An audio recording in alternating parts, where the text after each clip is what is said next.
So hey guys, welcome everyone to our channel, welcome to our new video. कल mid week में बहुत important कुछ matches खेले गए एंड बहुत इंपॉर्टेंट कुछ न्यूज़ भी है, एक एक करके बात करेंगे। तो चलिए स्टार्ट करते हैं। First of all Manchester United versus Sheffield के ऊपर बातचीत करते हैं। बहुत इंपॉर्टेंट मैच था क्योंकि एक विनिंग मोमेंटम की दरकार था, क्योंकि हम लोग तो बहुत दिन से जीते नहीं थे।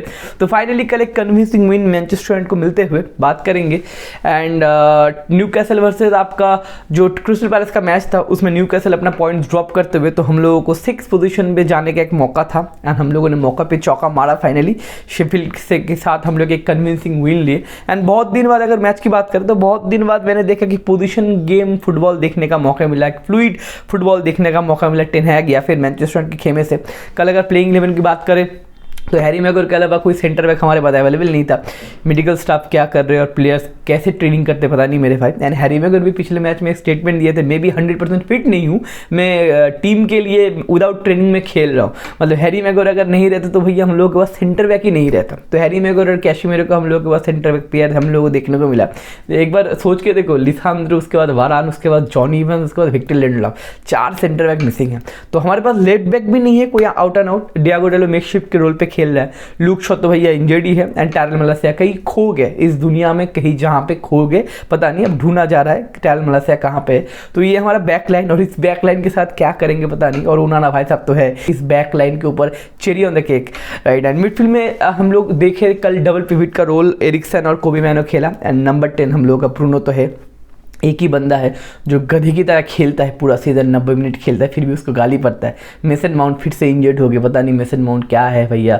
चेल्सी से आने के बाद बंदा इंजर्ड हो रहा है। रैशफोर्ड भी इंजर्ड हो गए, कोवेंटी के साथ लंगड़ाते हुए मैच खत्म किए थे। तो रैशफोर्ड भी इंजर्ड थे। गर्नाचो लेफ्ट हैंड साइड पे था, राइट हैंड साइड पे एंटनी था, पता नहीं क्यों था, लेकिन एंटनी को खिलाना तो होगा। टेन हैग का एडॉप्टेड सन है तो एंटनी कल 55 मिनट तक भागा। उसके बाद एरिक टेन हैग के फाइनली डिसाइड किया या फिर उनको रियलाइजेशन आया कि राइट हैंड साइड से कुछ हो नहीं रहा है। 55 मिनट तक राइट हैंड साइड से कुछ नहीं हो रहा था, कुछ क्रिएटिविटी नहीं, कुछ बॉल कंट्रोल नहीं, अटैकिंग वाइज बताओ, क्रॉसेस बताओ, कुछ डाला नहीं जाता एंटनी से। फिर भी एंटनी को back to back match backup दे रहे एरिक टेन हैग। उनको पता है कि भाई आमद डियालो बोल के एक प्लेयर है। 55 मिनट्स के बाद जब आमद डियालो पिच पे आया उसके बाद राइट हैंड साइड एक्टिव हुआ, वहाँ से क्रिएटिविटी स्टार्ट हुए, वहाँ से कुछ स्कोरिंग चांसेस बने। लेकिन भैया अमद डियालो को भैया वादा कर चुके टेन हैग खुद से, भैया एंटनी को भाई पूरा सीजन खिलाएंगे। अब देखते आने वाले सीजन के जितने सारे मैचेस हैं वहाँ पे एंटनी को खिलाया जाता है, फिर अमद डियालो को स्टार्ट किया जाता है। एंड हमारा अप फ्रंट में हॉयलैंड तो थे। लेकिन पॉजिटिव पॉइंट बहुत कुछ है। पॉजिटिव पॉइंट ये है कि पहला पॉइंट कि position game football, fluid football हम लोग को देखने को मिला। Although Sheffield United 20th team, सबसे ज़्यादा गोल कंसीड करते शेफील्ड, सबसे कम गोल देते शेफील्ड, लेकिन उसके साथ भी हम लोग 10 से 12 शॉट कंसीड किए, 2 गोल कंसीड किए। लेकिन उसके बाद भी हमारे पास जितने सारे प्लेयर्स मिसिंग है, और सबसे बड़ी चीज़ क्या है कि हमारे पास जो मोटिवेशन लेवल जिस लेवल का है उस लेवल से कंट्रोल फुटबॉल हम लोग को देखने को मिला। पहला 45 मिनट बहुत ही अच्छा कंट्रोल पोजीशन बेस्ड फुटबॉल था एंड हम लोग बहुत चांसेस क्रिएट भी किए, लेकिन गर्नाचो ने 2 सीटर मिस कर दिया, नहीं तो पहले हाफ में 2-3 गोल हम आराम से स्कोर कर सकते थे। लेकिन कंट्रोल हमारे पास था।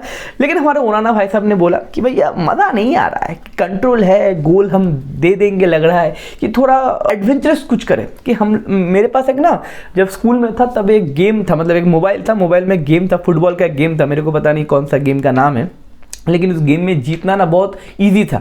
इसलिए मैं क्या करता था, हाफ टाइम में 4-5 गोल ओन गोल कर लेता था, उसके बाद सेकंड हाफ में कम बैक करने की कोशिश करता था, क्योंकि थोड़ा एडवेंचरस हो, थोड़ा एक्साइटमेंट हो। तो उस तरीके से ओनाना भाई साहब ने बोला कि भाई मज़ा नहीं आ रहा है, शेफील्ड यूनाइटेड गोल नहीं कर पा रहे, हम लोग गोल दे देंगे, तो एक काम करते, शेफील्ड यूनाइटेड को एक गोल दे देते, एक गोल कंसीड कर जाते। तो ओनाना भाई साहब ने भैया पास दे दिया एंड शेफील्ड ने गोल ठोक दिया। जो शेफील्ड भैया गोल स्कोर नहीं कर सकता था, सबसे कम गोल स्कोर किया है प्रीमियर लीग टेबल में, वो शेफील्ड आके यूनाइटेड में ओल्ड ट्रैफर्ड में आके गोल दे देता है। तो ये है पॉइंट। एंड ओनाना के ऊपर मैं क्या बताऊं, इतने सारे मैचेस, देखो पहला सीजन बड़े क्लब में आके प्रेशर होता है।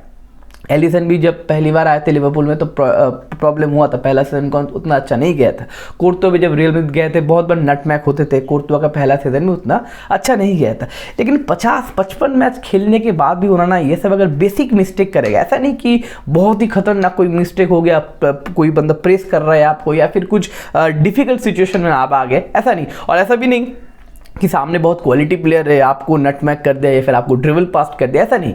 शेफील्ड के साथ अगर खुद से अगर गोल कंसीड कर रहे हो तो भैया किसके ऊपर आप दोष दोगे? क्योंकि ओनाना जितना भी अच्छा खेला, लेकिन हम लोग को ये भूलना नहीं चाहिए, हम लोग इस बार की यूसीएल से राउंड ऑफ 16 में नहीं उठ पाए सिर्फ और सिर्फ ओनाना की वजह से, क्योंकि अटैकिंग वाइज हमारा टीम बहुत ही बढ़िया था। हम यूसीएल में भर भर के गोल स्कोर किए थे, ब्रूनो, गर्नाचो, राशफोर्ड, सारे लोगों ने गोल स्कोर किए थे, लेकिन ओनाना भाई साहब ने गोल दे भी दिया था दान पे। तो ये है चीज़, ओनाना भाई ने फिर से दान दे दिया। अब देखना पड़ेगा कि अगले वाले समर विंडो में ओनाना से कैरी करते कि नहीं। एरिक टेन अगर रहते कि नहीं, उसके ऊपर भी क्वेश्चन मार्क है। लेकिन उसके बाद कमबैक हुआ, हैरी मैगोर के हेडर आया, गर्नाचो ने क्रॉस अटेम्प्ट किया। हम लोग तो क्रॉस अटेम्प्ट नहीं करते, हम लोग एक 6 फुट 2 इंच का एक लॉन्डा नंबर 9 हॉयलैंड हम पाल के रखे, लेकिन इसको टेस्ट नहीं करते हम लोग, क्रॉसेस वगैरह नहीं करते। तो क्रॉस देने में मौत आता है हमारे विंगर्स का, विंगर्स बताओ या फिर फुल बैक बताओ। लेकिन गर्नाचो ने क्रॉस दिया एंड हमारे हैरी मैगोर भाई साहब ने उनके पास जो मोटा सा एक सिर है, उस सिर का इस्तेमाल करते हुए बढ़िया हेडर देते और इक्वलाइज कर देते। लेकिन उसके बाद फिर से एक हाउलर होता है, हम लोग जानते हैं गोल स्कोर करने के बाद ही हम लोगों का डिफेंस सो जाता है। फिर से हम लोगों का डिफेंस सो गया एंड देखो फाइनल थर्ड में भी उतना कम्युनिकेशन उतना अच्छा नहीं था, इसलिए कहने कि हम लोग फाइनल थर्ड में डिसीजन मेकिंग अच्छा नहीं कर पा रहे थे एंड डिफेंसिव एरिया में भी हमारे पास कम्युनिकेशन उतना अच्छा नहीं। देखो इसका पॉइंट ये भी है क्योंकि जो डिफेंस एरिया में जितने सारे प्लेयर्स हैं ना, बहुत बार रोटेट होते हैं। हम लोग कन्फर्म 4-5 लोगों का एक डिफेंस लाइन कंफर्म नहीं करते। किसी दिन वरान जॉनी इवांस खेल रहा है, किसी दिन जॉनी इवांस विक्टर लिंडलॉफ खेल रहा है, किसी दिन वरान आपका हैरी मैगोर खेल रहा है और कल के मैच में कैशिमेरो, हैरी मैगोर, तो इतने सारे प्लेयर्स रोटेट होते हैं। कल लेफ्ट बैक में डिएगो डालो खेला, राइट बैक में एरन वन बिसाका खेला, क्योंकि हमारे पास आउटरनेट कोई लेफ्ट बैक नहीं है। तो इतने सारे लोग रोटेट होते हैं, इसलिए कहने कि कम्युनिकेशन का थोड़ा प्रॉब्लम हो जाता है। एरिक्सन ने वहाँ पे एक मिस्टेक किया, आपका डिफेंसिव एरिया में मार्कर मिस करते हमारे एरन वन बिसाका, तो वहाँ से एक गोल कंसीड कर लेते। लेकिन उसके बाद फिर से कम बैक होता है, हैरी मैगोर के ऊपर पेनल्टी अटेम्प्ट किया जाता है, ब्रूनो बढ़िया तरीके से फिनिश करते। देखो प्रॉब्लम क्या है ना, Bruno Fernandes, we have to talk about Bruno Fernandes.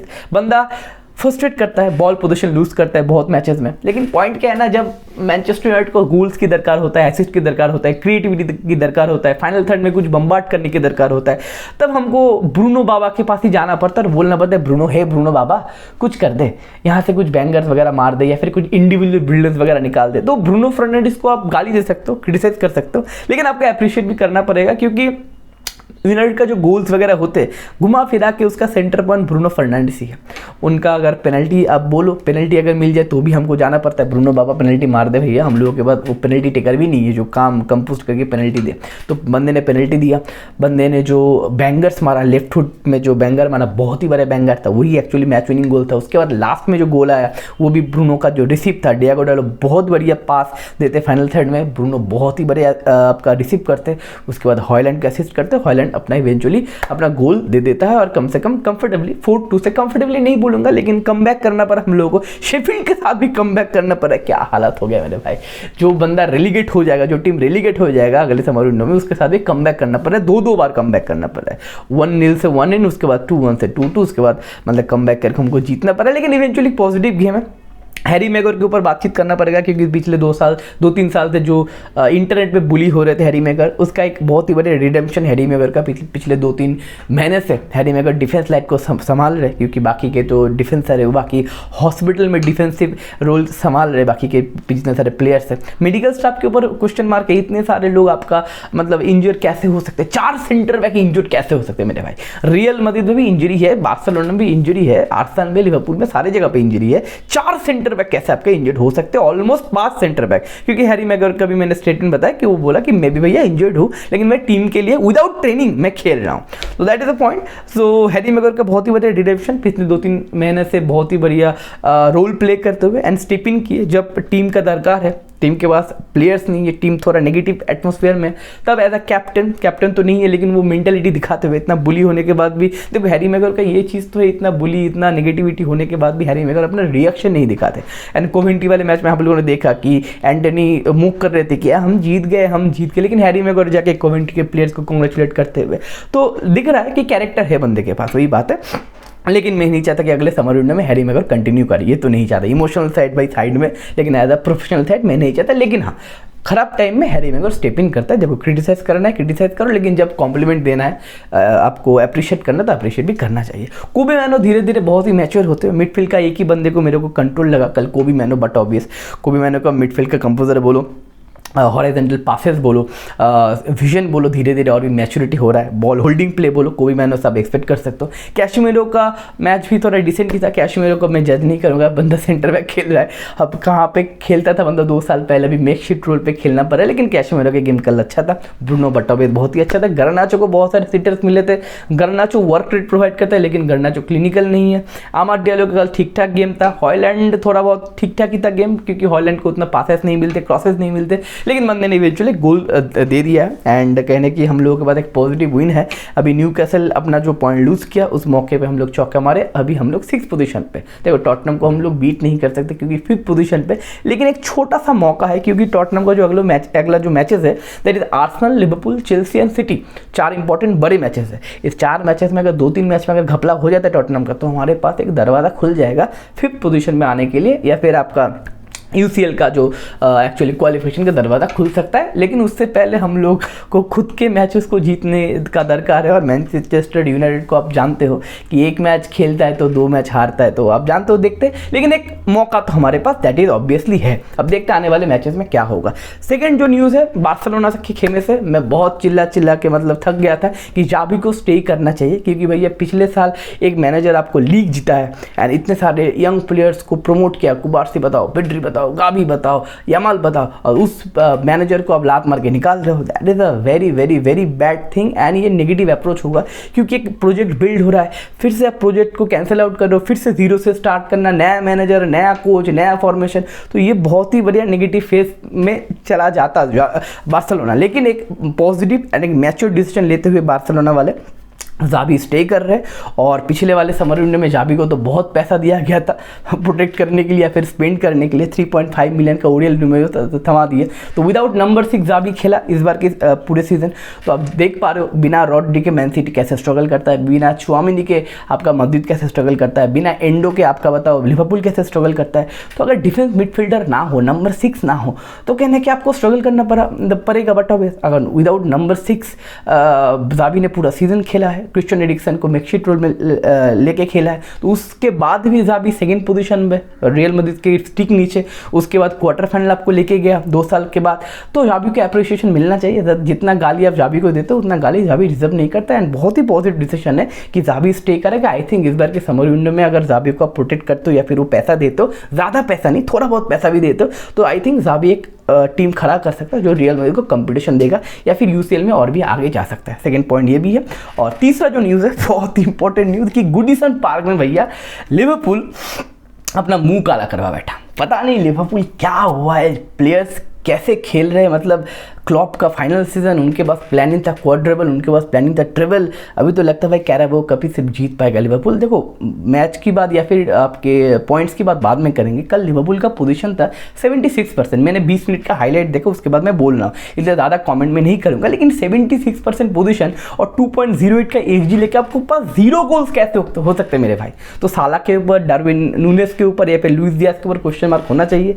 And गुडीसन park में जब कैल्वर्ट लुइन का गोल पड़ा उसके बाद सारे लोग शोर मचाने लगे। बट अभी तो उनका मर्सीसाइड डर्बी भी है, डर्बी में कहने की एनर्जी ज़्यादा रहता ही है। एवर्टन, लिवरपूल जो भी है, कमज़ोर टीम ज़्यादा अच्छा टीम जो भी हो, डर्बी द डर्बी, तो एवर्टन के फैंस चैंट करने लगे you lost the league in Goodison Park. So कहने की लिवरपूल अपना स्टम्बल करते हुए अब सिटी के हाथ में पूरा कंट्रोल है मेरे भाई।